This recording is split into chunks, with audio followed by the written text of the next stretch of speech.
over to you. All right, thank you, Dakota. So it's my pleasure to introduce our speaker today, Jonathan Copulsky. A little bit about Jonathan. He's been an advisor and then later a faculty member at Northwestern University since 2012, associated mostly with the Medill School of Marketing. He currently serves as a senior lecturer for marketing, and he also is the executive director of the Spiegel Research Center. The Spiegel Center looks at evidence-based analysis that really looks into how engaging customers connects to business value, which is something that I know a lot of us, talk about in terms of really how can we connect what we're doing with our customers through marketing to outcomes. He's also a distinguished author, and I want to point out two of his books. You can learn a little bit more about Jonathan's research in his book, The Technology Fallacy. This one looks at the importance of people and process when you leverage technology, rather than leading with technology and assuming that adopting technology will always work. And it's a really interesting data-driven look at how this dynamic plays out in businesses and how you can help make that more successful and pair learning, organizational and individual learning, along with the adoption of technology for business value. And Jonathan has also just completed a new book, which you can see here on the right. It's scheduled for release this summer, and it's titled The Transformation Myth. And it studies what drives transformation in business and how businesses handle it. Certainly an important topic now with COVID having really accelerated transformation in many of our own organizations. But in a broader sense, what is this process and how are businesses affected by it? What this book looks at and shows is that transformation really shouldn't be viewed as an individual event with a start and an end date, but as a continuous process, a process that allows companies to adapt to volatile environments that are full of disruption, whether it be a pandemic or other disruptive events from competitive forces or market conditions. So do check that out when it comes out. And specifically on our topic today, Jonathan is really an expert and a distinguished speaker in the area of Agile. He's studied and practiced Agile methodologies as the former CMO and principal at Deloitte. He tested Agile methodologies and later wrote a case study about the learnings from that experience. And also today, he's teaching Agile marketing as part of his executive business strategy course. And he's able to lead classroom discussions with business executives that are part of the class on what they think about it, how they're handling it if they're doing it, or what challenges they see and how they can best implement it. So I think you'll have some really interesting insights to share with us. So with that, let me turn it over to Jonathan. Let's welcome Jonathan as our speaker. Thank you. Yeah, so Dakota and Alon, thanks very much for the introduction. At the risk of contradicting everything that Alon said, I wouldn't call myself an expert. I'll call myself a student of Agile. And I'll share with you today some of the things that I've learned as a student and some of the things that I would love to get some feedback from each of you as we go through this. And we're recording this, so, and if anybody wants any of the slides, you're more than welcome. You could just switch to Dakota or Alon, and I'm more than welcome to share the slides with you.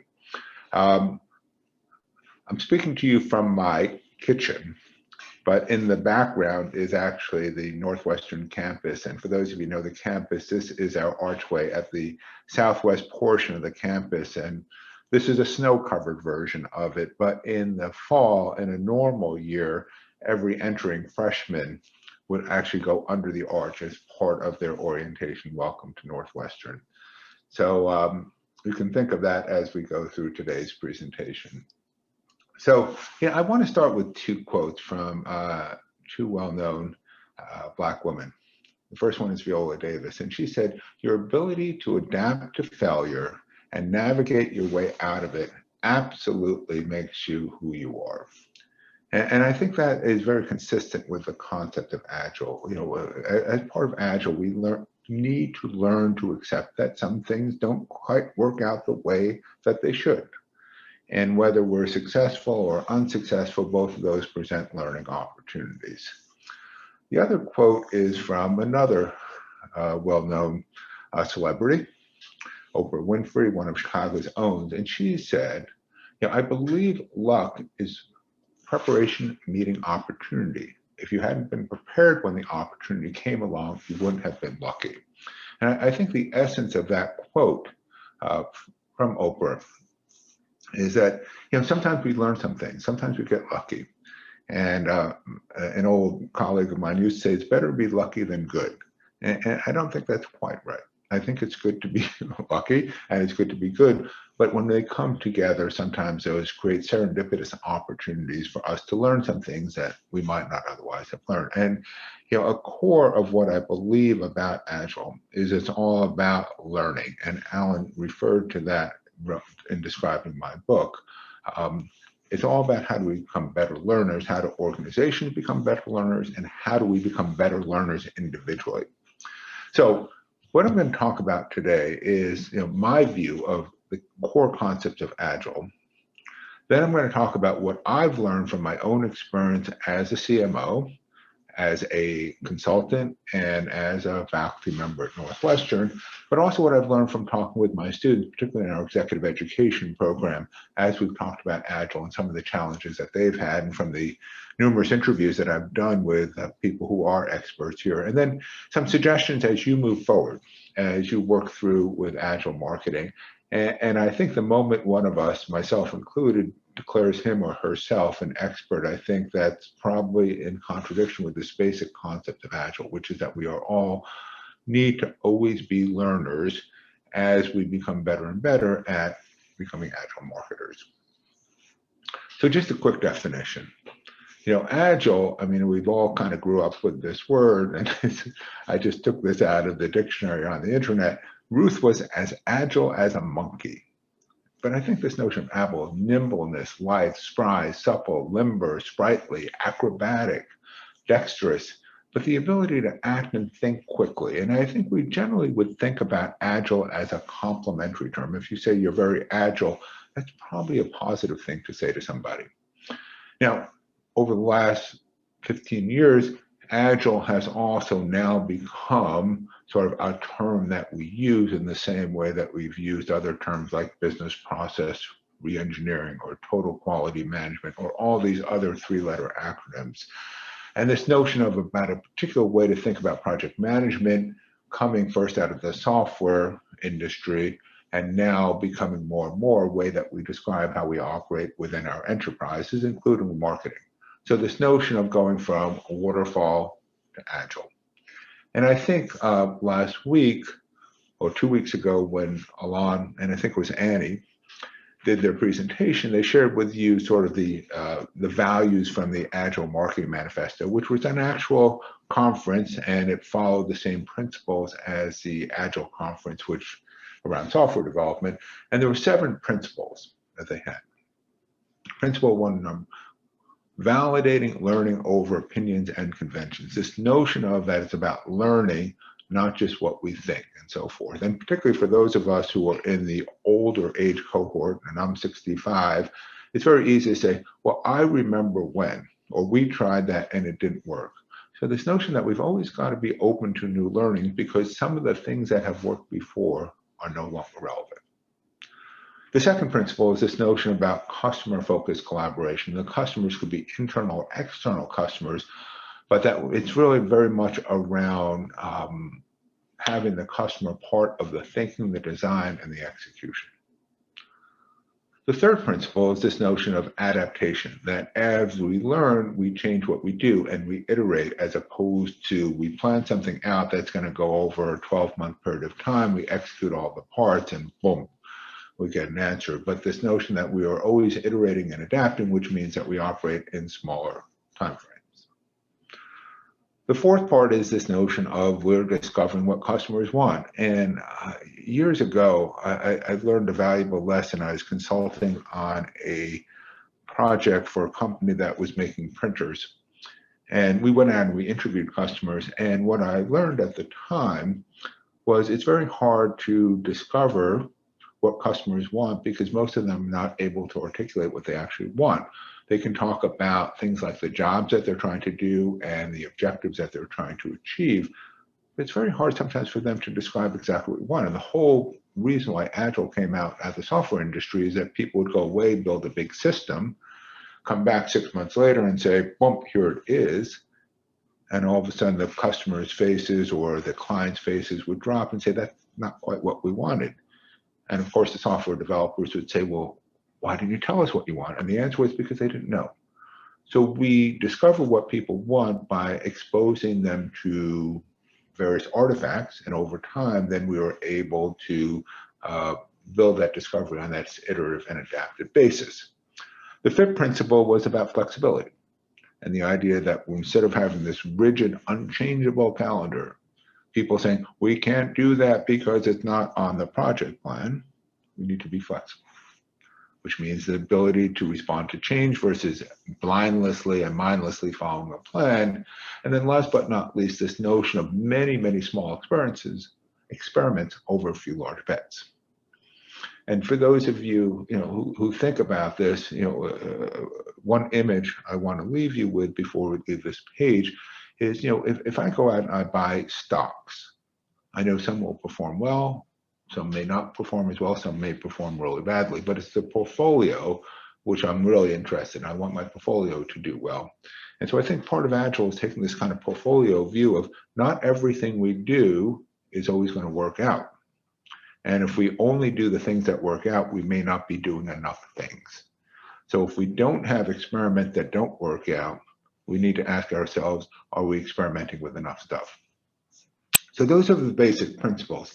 Now, some of you may recognize the picture of Mike Tyson. Mike Tyson was a well-known boxer in his time. And he was talking about a particular fight, and he says, everybody has a plan until they get punched in the mouth. Everybody has a plan until they get punched in the mouth.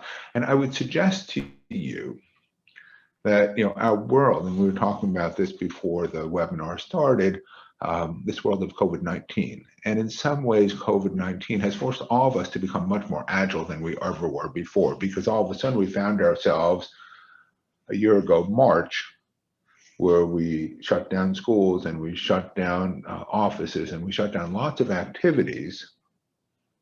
And all of a sudden we had to adapt.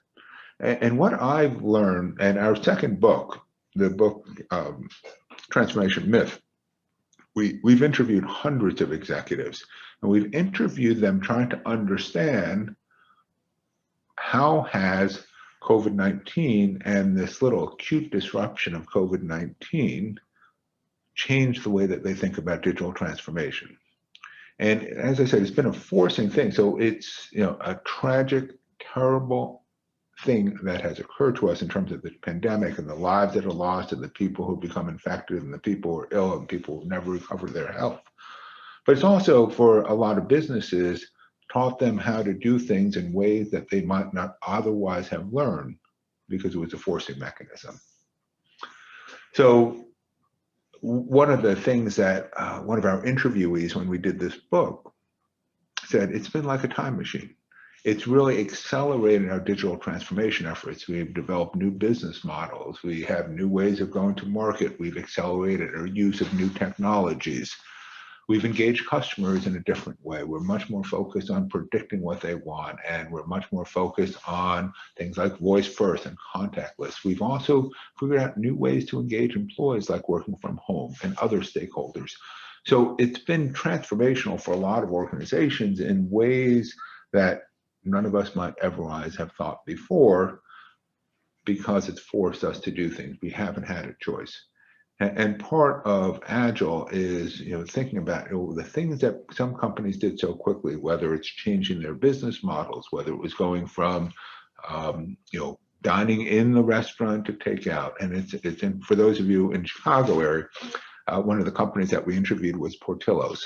And I happen to be a big fan of Italian beef, and I like Portillo's Italian beef, but the way that they adapted the whole process for doing drive-through and expediting that process as a result of COVID-19 is one of the stories that we talk about in the book. But we've also seen things like McDonald's. So McDonald's, another fast food restaurant, they had bought a company in Israel, and the company in Israel, which was focused on artificial intelligence.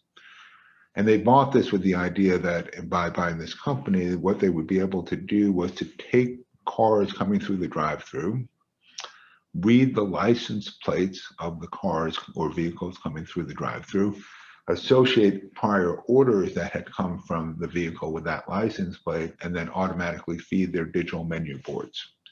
Now, they made this acquisition long before COVID-19, but COVID-19 forced them to try to test how this might actually work in the restaurants as a result of they didn't have a lot of other choices. So it's interesting, ANA, the organization that's sponsoring this webinar, every year does its marketing word of the year. So the marketing word of the year for 2020 was pivot. The runner-ups were virtual, agility, resiliency. So I think as they spoke to marketers over the end of the year, and what really has happened, this notion of pivotal, of being agile, of being virtual, of being resilient, are all elements and important elements of what marketing has become. And here are some quotes. So from MasterCard, we pivoted from physical experiences to digital experiences. From McDonald's, we started with a message focused on availability, and then we pivoted to a more emotional message. From Trinity Health, our communities relied on Trinity Health to calm anxieties and fears. Our communications pivoted to highlight new options for receiving care and keeping people safe. So this pivoting, this being agile, this being more resilient are all big, big, big components of what's happened over the last year. I want to share with you a commercial, and this commercial was produced by a company some of you may know called ServiceNow. And ServiceNow is in the software business, and they help with customer service.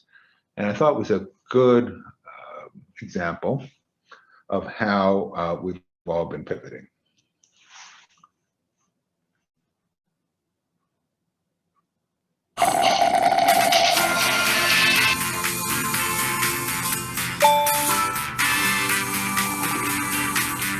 I'll keep working my way back to you, babe, with a burning love inside. Yeah, I'm working my way back to you, babe. And I happiness I die, let it get away. ServiceNow, the smarter way to workflow. So if you're thinking about, maybe I'm not too agile, I encourage you to sort of give yourself a little bit of a pat on the back, because more than likely you've made huge number of adaptations over the last year, which have forced you to rapidly transform how you operate both the business, but also the aspects of marketing. So I'll give you a little bit of personal perspective on Agile. And as I said, I'm a student, not an expert. This may get me in trouble with some people who are true believers about Agile.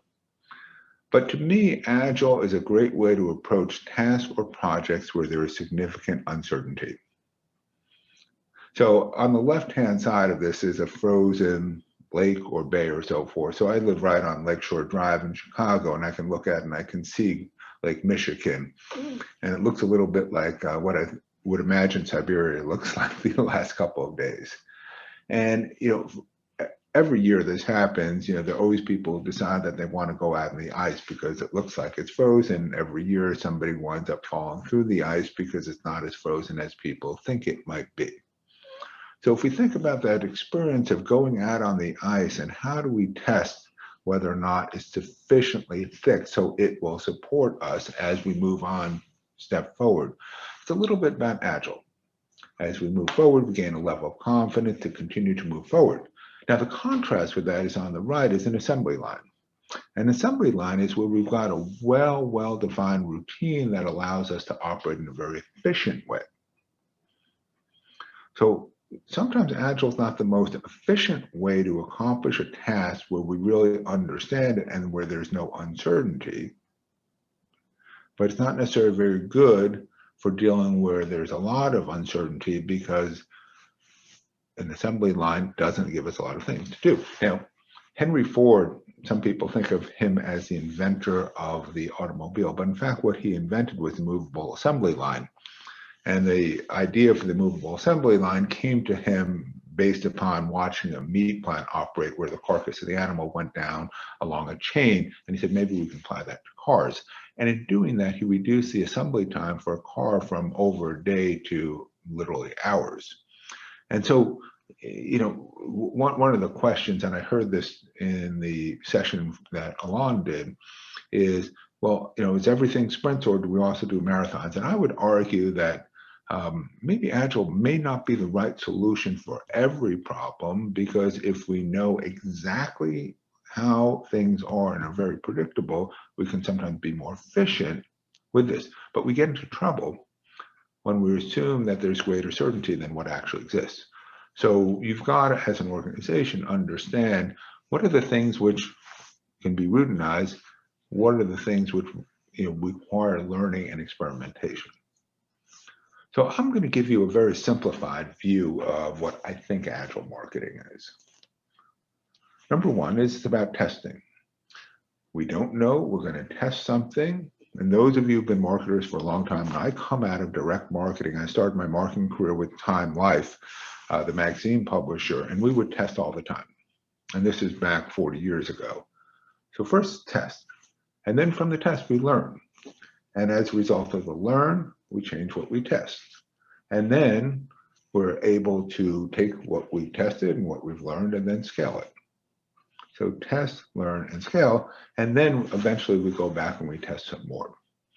So to me, Agile is nothing more than an approach to how do we institutionalize and systematize this notion of test, learn, and scale. Test, learn, and scale. And it's funny, we had this argument among our author team for our first book about this notion of fail fast, fail forward. I'm sure many of you heard those. Those are very common terms in Silicon Valley.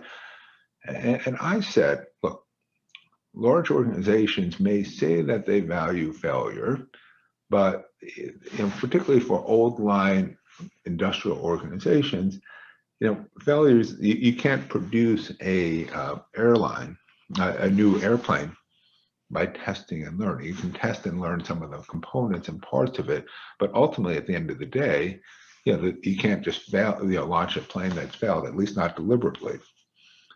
So I said, I really would prefer, let's stay away from fail, because that's actually anathema in a lot of organizations. It's really about how do we test something in a controlled way, learn from it, and then scale it.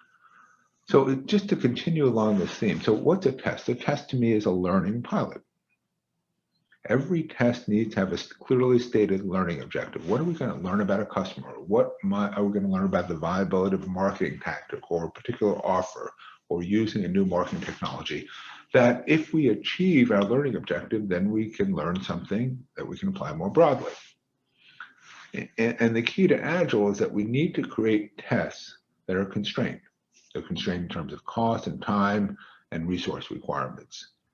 So the first challenge for people in Agile is really to have a lot of clarity about what are they going to learn from doing this thing. So it's not just a way of working, but it's a way of working with a purpose, and the purpose is to learn something that they don't know. So the things that they don't know, example, they don't know exactly how the process will work. So we're going to figure out the process by doing it. So instead of studying it, we'll do it, we'll learn the process, and now we'll be able to continue to refine the process. Increasingly, for a lot of organizations, we do a test because we don't understand all the data that we're going to need, or we don't understand how we're going to source all of that data. Or we may do a test because we want to assess customer reactions, or we may do a test because we've got this new personalization tool that we want to use, and how might it actually work? Or sometimes we need to compile the information that we need to have to build the business case. So in my career in large enterprises, sort of the killer question is, okay, so we'd like to go ahead and do something. What's the business case? And very often that's like the death knell, because how can you develop a business case if you haven't done it before? So part of why you may be doing a test would be to build enough insights which then give you confidence to create a business case that might be more compelling before you go ahead from 0 to 60, is taking this in incremental and small steps. So I think Alon just posted, but if you do have questions, do feel free to ask the questions, as we go along. I'll try to pay attention to the chat, and we can certainly ask as we move forward through this. So we now have our test part, and then the next part would be our learn. So you need a learning objective, and you then need to learn and harvest the learnings from every test, what worked and what didn't. And Thomas Alva Edison, who invented the light bulb, supposedly said, "I've not failed, I've just found 10,000 ways that won't work." And he was talking about his quest to invent the light bulb. The other thing we found when we did the research for our book, The Technology Fallacy, is the teams or in the organizations that tend to be more digitally mature do a much better job of disseminating what the test team learns broadly across the organization. Alon and I were talking, I think it was yesterday, and what I told him is, organizations are very good often about disseminating learnings that demonstrate success. And we beat our chest and we tell everybody, "I just did this, it worked, it was great, it was fantastic, we had wonderful results." They're less good about sharing learnings that demonstrate things that didn't work, because we want to kind of put those aside. We don't want to share them. We don't want to expose the challenges and problems that we had more broadly. So we tend to kind of hide those things. And often those are the things that are valuable to the rest of the organization, because then they can avoid having to test the things that somebody else already tested and learned from. So we've got to figure out what the learning objectives are. We have to develop a constrained test that allows us to determine those. We have to run and execute the test, and then we've got to disseminate the learnings both within the team, across the team, but also more broadly across the organization. And then our final step is about scale. How do we go from a single test to enterprise application? And what I've often seen in my own career is when we say we're doing a pilot, it's at that point the train has already left the proverbial station. We're not necessarily piloting, this is just step one. And the difference between that and Agile is, okay, so maybe we tried one part of the business, now we need to try another part of the business, now another part of the business, and so forth, and get better and better. Just because it worked once or didn't work once doesn't give us sufficient insights to all of a sudden scale it up across the enterprise. So that when we think about rollouts, not just the original experiment, but the rollouts need to be continued part of this Agile process. And then how do we then take the learnings and feed them back again into how we operate? So I just have shared with you sort of a simplified view of Agile, but we could get all hung up in the terms and the scrums and the the Kanban boards and everything else like that. And those are all important and sometimes very useful to enabling an organization to become Agile and get better at Agile. But if you've lost sight of the test, learn, and scale, you potentially have lost sight of what it means to be Agile. So there's a great question from one of my colleagues at Kellogg, Nick Kafansis, who says, any suggestions on how best, well, actually two questions. Let me go to the first question. The first question is, marketing budget is always a challenge. And what can we do to justify testing and failures when faced with budget constraints? So this is a issue which has come up repeatedly when I talk to groups of marketers about Agile. And what I've once again, I'll share from my experience, is we've got to figure out how do we create an Agile test which is sufficiently small so that it doesn't become, the process of getting permission to do it doesn't become overwhelming in and of itself, where we have to create this big business case. So somewhere between pick a number, and one end is 0 and the other is something which looks like 6 digits, many managers will have the ability to do something. So the question is, how can we do something which is constrained and which then gives us enough insight to move to the next thing and the next thing and the next thing?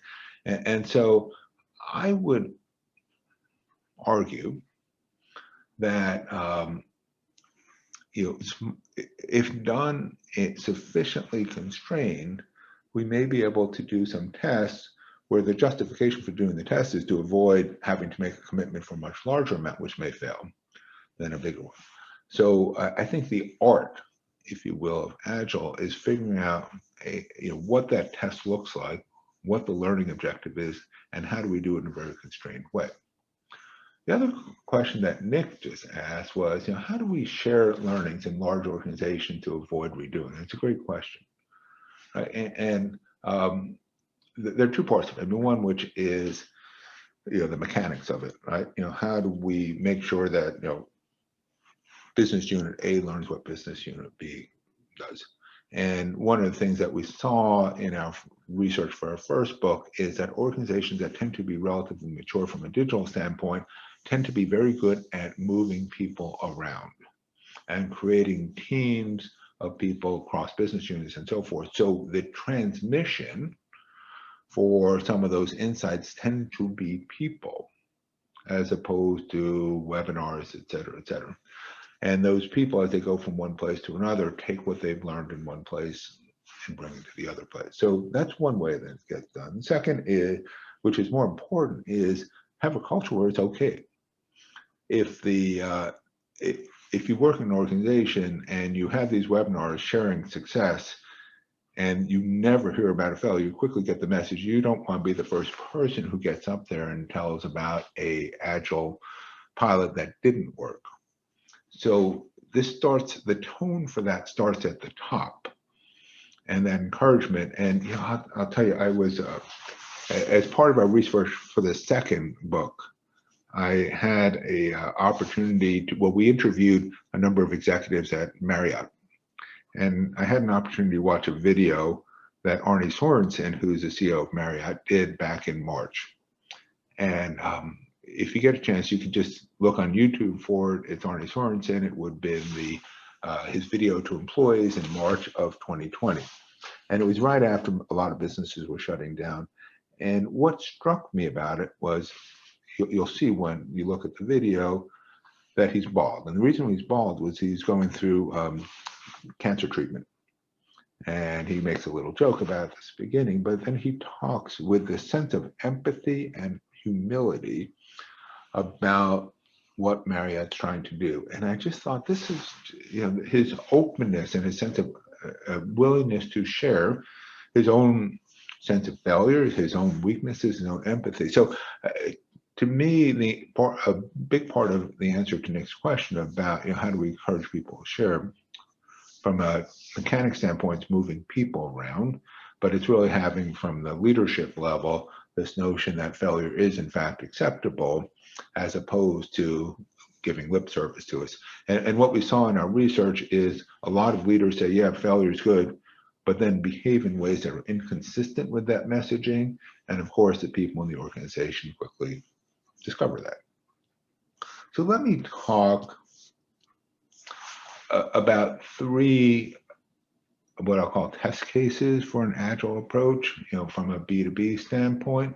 And I just had an opportunity to be interviewed, I think it was last week, by B2B Marketing Magazine. And so you can find sort of more details, but I mentioned 3 things that I thought that B2B marketers should be focused on: account-based marketing, personalization, recommendation engines.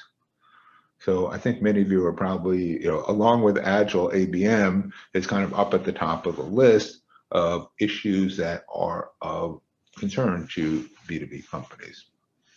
And it's funny, I watched an organization, a professional services organization, not my own, go through trying to use Agile for account-based marketing. And the good thing was that they decided that they would not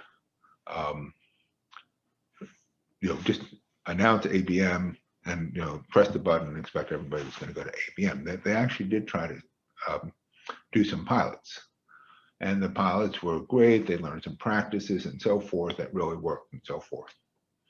And then they decided to press the button. And what they learned in trying to scale this thing was that the issues were less about the processes and less about the practices and less about the artifacts. The gating factor to scaling tended to be the training and the capabilities of the account marketer. And they kind of then, as they went from, okay, we did some pilots, we codified all these things, for whatever reason, as part of their learning objectives, they did not say what are the skills that the marketer needs to have in order to be successful as an account marketer. So it was very focused on practices and processes and not necessarily on skills and expertise. And as they recognized that, then they sort of said, okay, now we really need to think about centrality of the account-based marketer, and then how do we train her or him to be better in order to do that, and then resumed it. Second thing, personalization. I mentioned this notion of how McDonald's bought this company. It happens to be called Dynamic Yield, and it was really about personalization. It was personal. So this is B2C, but personalization of its menu boards based upon license plates and so forth. Once again, as you think about, how do you scale that up? What works and what doesn't work? So this particular situation was somebody, one of the airlines. And one of the airlines was looking at its business travelers and trying to think about personalization. And what they quickly learned as they went through some experiments with personalization, they happened to be using a technology tool to help to personalize their offers and so forth, was one of the critical elements of what personalization did or didn't work. And this is an old insight, but for whatever reason they lost sight of it, was the insight that when I, Jonathan Copulsky, am traveling, I have different preferences when I travel for leisure versus when I travel for business. And so by not thinking about that as a learning objective, they tended to treat me as their customers as a person, as opposed to the occasion that that person was traveling for. And once again, as they learned that, then they had to change the personalization. They were using a particular tool that happened to be called Persado, and Persado is, some of you may be familiar with it, it's a personalization tool for emails and for web landing sites. Third example here is around recommendation engines. So I'm very big about recommendation engines. All of us have experienced recommendation engines in the context of things like Netflix or Amazon and so forth, that if you like this, you might like it. And there's a whole set of the sort of the intellectual theory about what are the different types of recommendation systems, how do they work, and so forth, and what's appropriate and so forth. I've been working with some of my colleagues on recommendation systems for what used to be called newspapers and now digital news. And what we're trying to do is to understand what prompts people who are receiving digital news to become subscribers and pay for the content that they're receiving. And what we've learned in this thing is, what kind of content does or doesn't work. So we've recently started working with one of the large newspaper chains, and we've got 30 different markets. And in our tests, the sports actually was not, professional sports was not a big thing for a lot of the local newspapers. And all of a sudden it kind of pops out. And what we discovered was, hey, it's quite different if they happen to be in a major market with a professional sports team than if they're not. So you learn all these things, and the challenge and the opportunity is, how do we get to be better at learning and better at taking those learnings and applying them. And Agile, in theory, is great for that, but it's very easy to sort of omit these things. So, I encourage you, if you are not already doing so, certainly to look at things like account-based marketing and personalization and recommendation engine, and think about how can you create an agile test which would allow you to experiment with that in the organization. There's a question right here, recommendations on how to bring other teams within your organization to consider agile marketing. And I think the answer to that is, to share, what the processes are. I mean, when you listen to people like Annie and Alon talk about their experience with agile marketing, for those of you who may be early in the stages, it's wonderful to hear them talk about the benefits. So I think both listening and hearing, but the other thing is, thinking about from these ambassadors or people. If somebody's working on an agile team in one part of the organization, it's great to move them to another part of the organization, and moving them to another part of the organization, then to take with them the experiences that they have. And there are lots of ways that organizations can learn. And what we saw in our research for our book, The Technology Fallacy, is the best way that they learn is from colleagues and peers.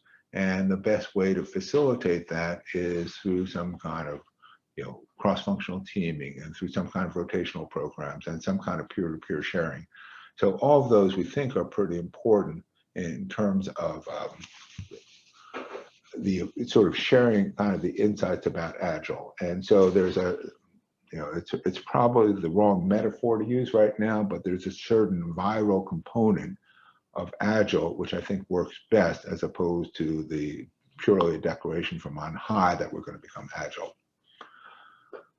Okay, good question. Since Agile is iterative, what's the shortest cycle of completing an Agile project, and what's the longest cycle? Let me hold that question for just 1 second and share what I've learned and observed. So one thing I've learned is this challenge where some organizations get so hyper-focused on the process and the forms and the artifacts of Agile that they lose sight of the substance, which is this test, learn, and scale. And so, whether it's daily stand-ups or scrums or any of the other elements, which I think are important, but that's what they focus on. How do we train everybody to be Agile? We're going to run Agile training for the entire organization. And they lose sight of the substance.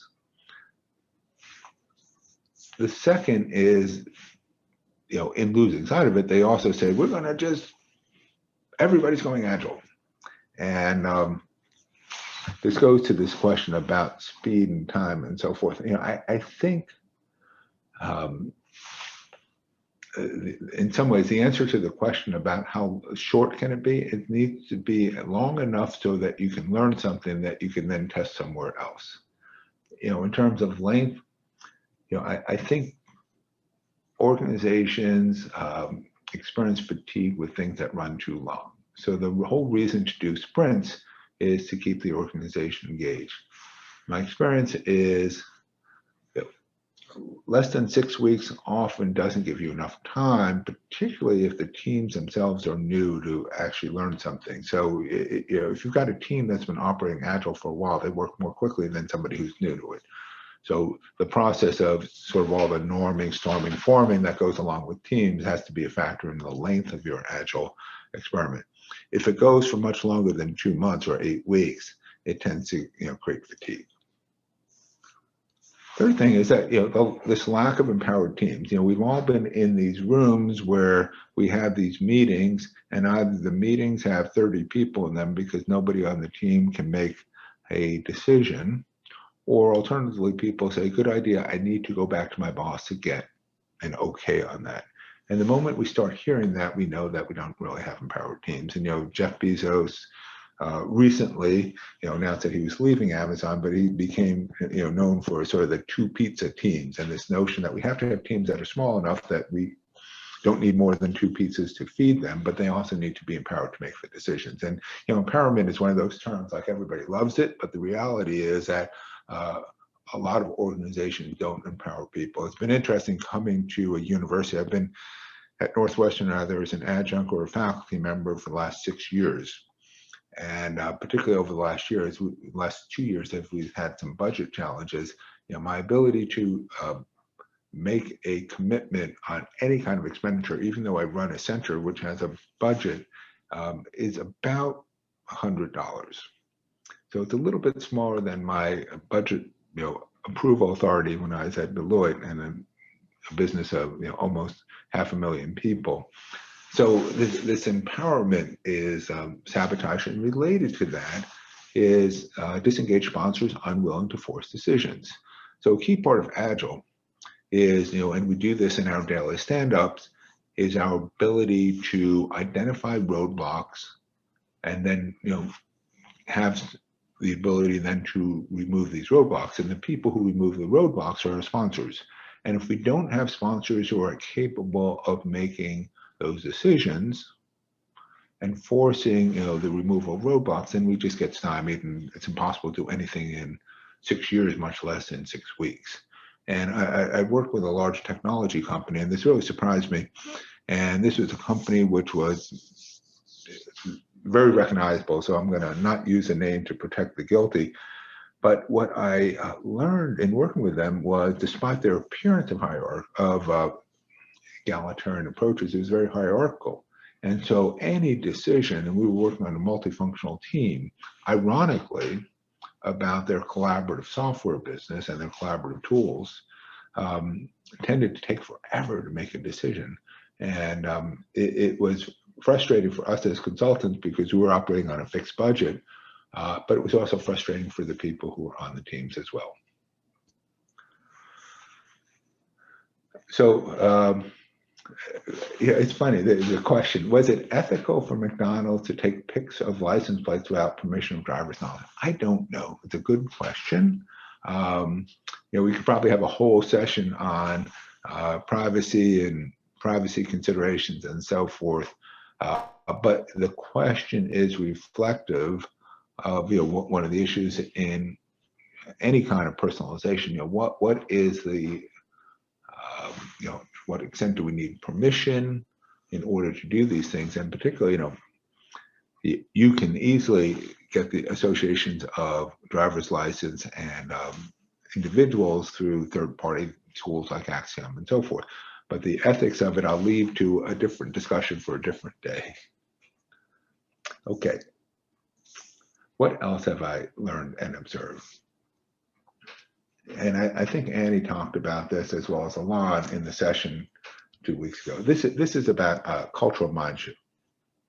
It's not just about processes. The processes are not unimportant, but unless there's a change about organizations in terms of really buying into the notion of test and learn and scale, all the processes in the world don't matter. And it's hard. We know that culture change is hard, and we know that it's easily undermined, and it takes time.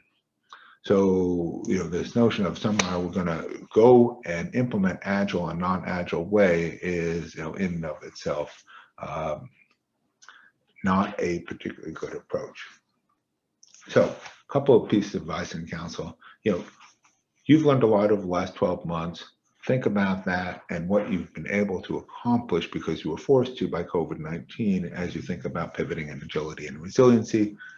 Nike said just do it, but be patient before you get entirely completely right. You don't need to, be 100% perfect.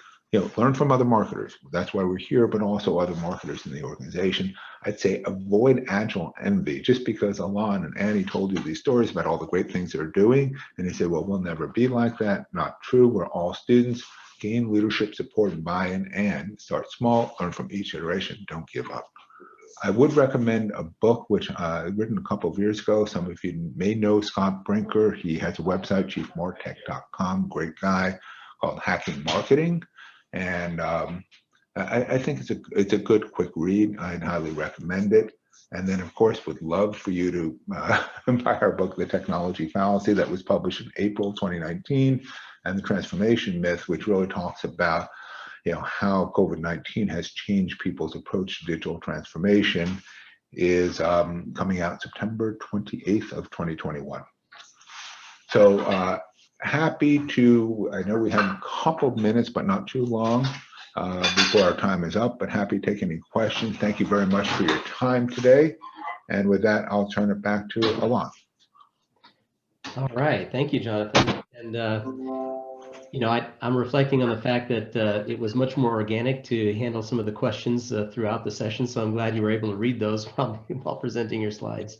And we are almost at time here. So if anybody's got a last question they want to type into the chat, we can take it. Otherwise, I think, just like to thank you, Jonathan, for being with us today and sharing some of your insights and inviting us all to continue to be students and keep learning and trying this. And in the absence of any other questions, maybe just one, do you have any advice when it comes to being a change agent that helps people adopt that mindset, that mindset shift? Maybe from the perspective of the marketing leaders maybe in our audience, but also earlier career marketers. What have you seen work well in terms of making a case for change, changing the mindset? Oh gosh, that's another one of those things we could spend a whole session on. But I will say, you've got to think about change in incremental fashion as well. And this change of mindset to Agile is, in my view, a big deal. Like I said, it's not just about the process or the techniques or the tools and so forth. I think in terms of change, from marketing thing, it is good to share what works, but it's also good to share what not works. So I think making ourselves vulnerable to our own experiences is a good, and be humble is a good way to be a good change agent. I have a question that's kind of related to that, if I could too. I mean, I loved how you framed this in terms of skills and not just tactics, right? And I wonder what your observations are with regards to younger marketers, perhaps having being more inclined towards risk taking or humility, being more comfortable with uncertainty in groups, things like that. And if you see that this will become a more common type of, mindset as that next generation of marketers becomes leaders. Only if we don't beat it out of them. Touche. Okay, I'll let you guys go. Thank you so much for having me today. And if anybody has questions that come up afterwards, happy to just drop me an email or drop me a note, and happy to have that. And we will share this the deck and recording. So look for that to come via email from everybody. If anybody would like to stick around and join an informal networking session, we're going to put everyone into breakout rooms. There's certainly no obligation to, but give it just a bit of a pause, and we'd love to have you stay. So thank you again, Jonathan and Alon, and everybody for joining us today. Thank you so much.